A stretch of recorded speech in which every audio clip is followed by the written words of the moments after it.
Ngayong araw nga pala mga boss ay dumating na ang ating order na another set ng mga layered chickens mga boss.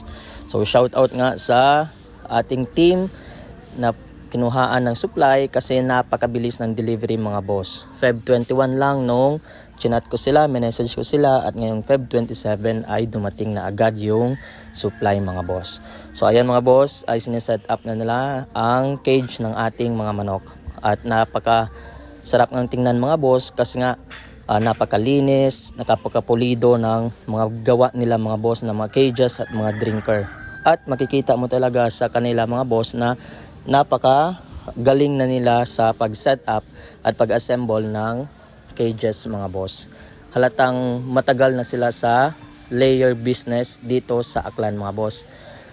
At ayan nga, may mga drinker, feeder, at mismo kung meron kang request mga boss ay pinagbibigyan din nila, no? Walang kaproblema sa mga request natin na kung saan ipupwesto at kung ano pang idadagdag ay pinagrant nila mga boss. At ito nga ay nabigyan din tayo ng discount mga boss kasi nga repeat customer tayo.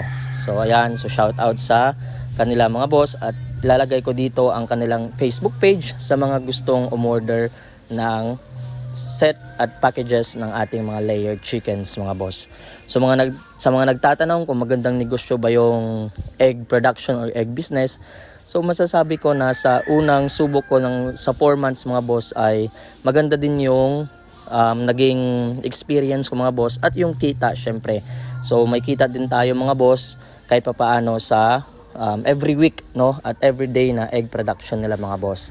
So 48 heads nga pala ito mga boss. Meron ng cage, merong drinker, at libre na yung pag-assemble ng cage mga boss at wala ng shipping fee yan. So binayaran ko lang dito mga boss ay 37,000 dapat yung original price, pero after ng makausap ng owner mga boss o ng supplier ay binigyan niya ako ng discount. So shout out sa inyo, maraming salamat.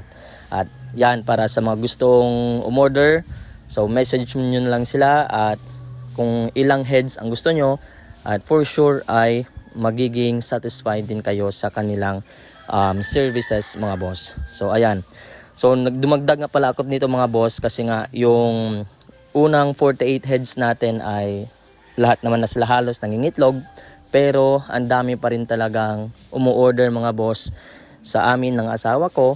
At yung mga order na iyon ay nililimit lang namin. Kaya napag-isipan ko na mag-ipon ng another budget at another puhunan para i-invest ulit sa another set ng ating mga manukan para at least yung mga orders na yan mga boss ay ating masuplayan. At syempre naman yung egg production nila everyday ay dumami. Ayan, so 17 weeks old pa lang yung mga manok nito mga boss. So hindi pa sila nito mangingitlog.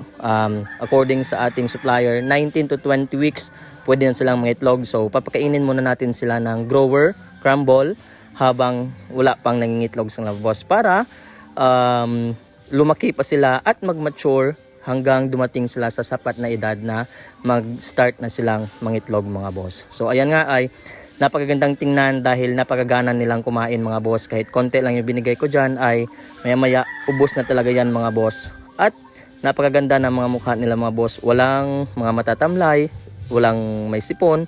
Lahat ay nasa magandang kondisyon. At ayan nga, ang aking old na group ng ating mga layer mga boss. At kaharap na nila yung bago nating in order mga boss.